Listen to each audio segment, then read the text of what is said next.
Je veux, si je suis élu président de la République, que d'ici à 2 ans, plus personne ne soit obligé de dormir sur le trottoir et d'y mourir de froid.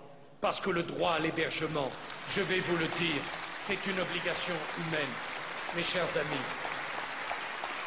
comprenez-le bien.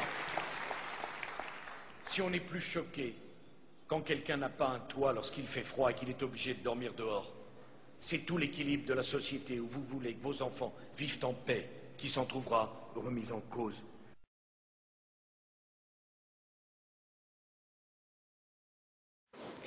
Mallory Nataf, si l'on faisait un sondage immédiat parmi le public, là, la plupart d'entre eux vous reconnaîtraient et diraient le miel et les abeilles, série à très grand succès. Et aujourd'hui, c'est en lisant Le Parisien, hier que j'ai découvert votre histoire. Donc j'ai demandé à Loïc Fontaine, qui travaille avec moi, de vous retrouver, de vous appeler pour vous inviter et simplement vous écouter. Aujourd'hui, où vivez-vous ? Moi, je vais vous répondre parce que je suis spectatrice de votre travail, du travail des chroniqueurs, du travail de la mairie de Paris, Bertrand Delanoë qui fait des grandes annonces régulièrement. Le président de la République s'en abstient, peut-être parce que c'est une chasse gardée de la gauche, la pauvreté, mais c'est aussi l'affaire de la droite pourtant. Alors, c'est bien, ils ont ouvert soi-disant 2 ou 3 lieux d'accueil. Moi, j'ai été dans la rue pendant 9 semaines, vraiment la rue, et j'ai été en dehors d'un domicile, d'un toit fixe, d'hébergement amicaux en hébergement amicaux pendant 9 mois. Donc, j'ai été plus ou moins dans la rue pendant 9 mois, pratiquement 10 mois. Quand ils vous parlent d'ouverture d'hébergement d'urgence, ce sont très peu de places, 70 places. Ils refusent 200 personnes tous les jours. Pourquoi? Parce qu'on a enlevé 65% des crédits du 115. L'année dernière, M. Sarkozy, qui fait de grandes annonces en disant qu'il a fait maintenir l'enveloppe au niveau européen, et bien au niveau français, le 115 a perdu 65% de son enveloppe, alors que le taux de pauvreté et de gens à la rue a augmenté. Xavier Emmanuel, le patron du 115, a déménagé au mois de, a démissionné au mois de, excusez-moi, je suis obsédée par le logement, a démissionné au mois d'août. Il n'a pas été remplacé. Ça veut dire qu'à l'heure d'aujourd'hui, il n'y a pas de patron à la tête du 115. Et quand il vous parle d'ouverture de centres d'hébergement, c'est gentil tout ça. Mais à 100%, je dis bien à 100%, ce sont des centres d'ouverture pour des hommes célibataires. Ça veut dire que les mères célibataires, et ça veut dire que les mères avec enfants, il n'y a rien qui a été fait cet hiver pour elles. Et quand je vous dis rien, c'est rien. Il existe un seul centre en Ile-de-France, qui est 54 rue de Javel.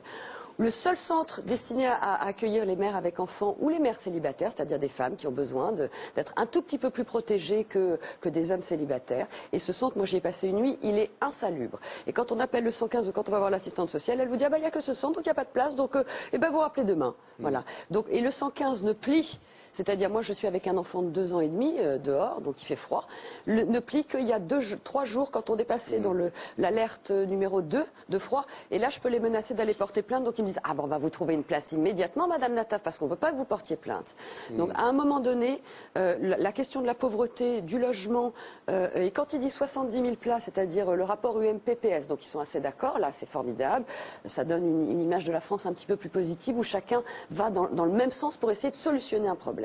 Ils vous décryptent pas les 70 000 individus qui se sont peut-être dedans, il y a 20, 30 ou 40 000 mères, femmes célibataires ou femmes avec enfants, mais il n'y a pas une place pour les accueillir. Et le problème est d'autant plus aigu qu'il suffit d'observer dans la rue, il y a de plus en plus de femmes dans la rue, tout simplement, ou sans-abri ou SDF. Et quand, là vous en parlez d'une façon extrêmement précise, ça veut dire que vous avez été vous-même confronté à ce problème quand vous étiez dans la rue pendant 9 semaines. Très concrètement, comment ça se passait? Vous appeliez le 115? La règle, c'est quoi? Vous appelez le 115 à partir du 7 h du matin, il y a une moyenne de 3 heures. Vous les avez vers 11 h midi. 11 h midi, ils prennent acte de votre demande, ils vous demandent de rappeler vers 16-17 h. Vous rappelez à 16-17 h, ils vous disent, bah, je sais pas bien encore, il faut rappeler à 19 h. Là, à 19 h, vous pouvez plus les joindre. Parce que tout le monde rappelle au même moment et vous les joignez à 21 h, 22 h et ils vous disent, ah bah non, il n'y a pas de place. Je dis, mais je vous ai appelé ce matin. Et c'est comme ça, c'est le jeu du chat et la souris. Ils disent, ah bah oui, mais il faut aller prendre rendez-vous avec votre assistante sociale.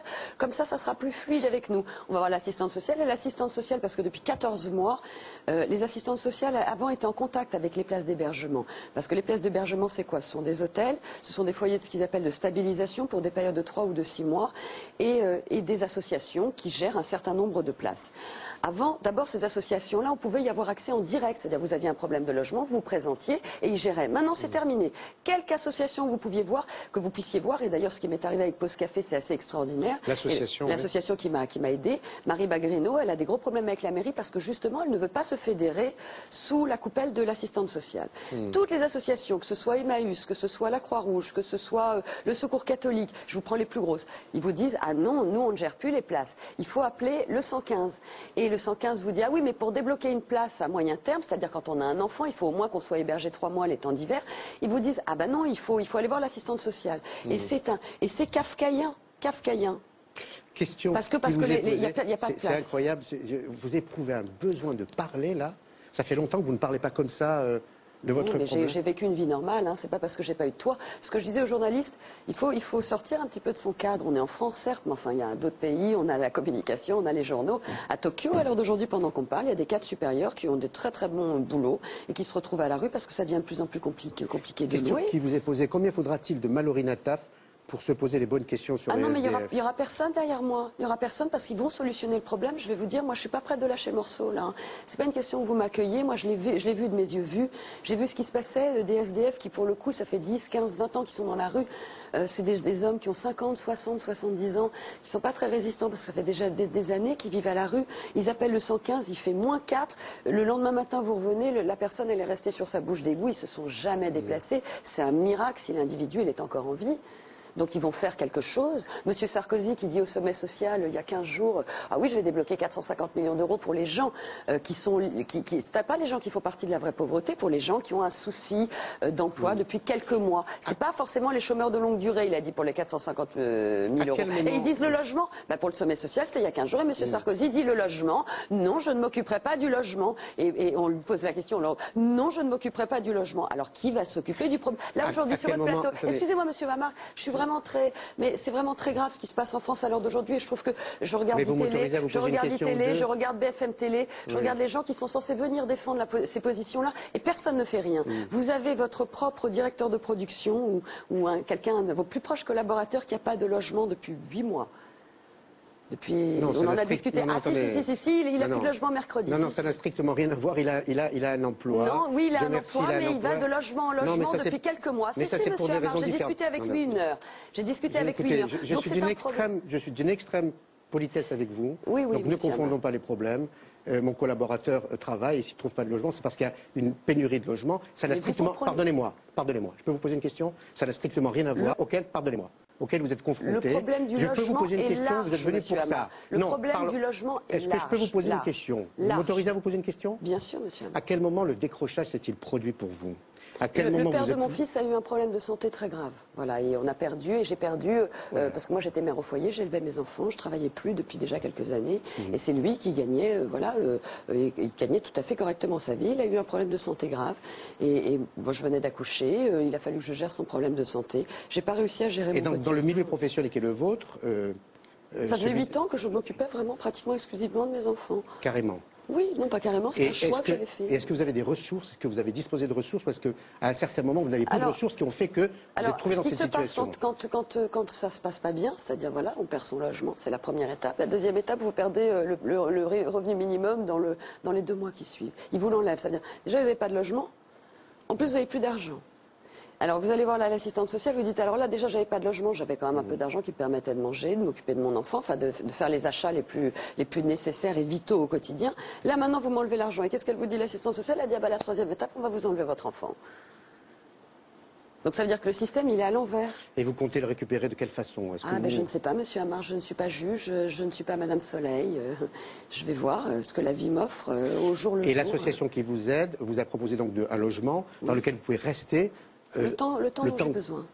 Le temps dont j'ai besoin. Donc vous êtes soutenu d'une certaine façon par cette association. Voilà, mais c'est ce que je vous dis parce qu'elle n'est pas tout structurée avec les assistantes sociales avec l'État. Elle a donc complètement liberté d'agir. Et depuis d'ailleurs, la mairie lui a enlevé ses crédits parce que c'est rarissime que certaines associations puissent rester autonomes, c'est-à-dire en contact direct avec les gens qui ont besoin. Sinon, tout est fédéré autour du 115 et de l'assistante sociale qui se renvoie la balle. Merci Mallory Nataf. Voilà, on vous a donné la parole.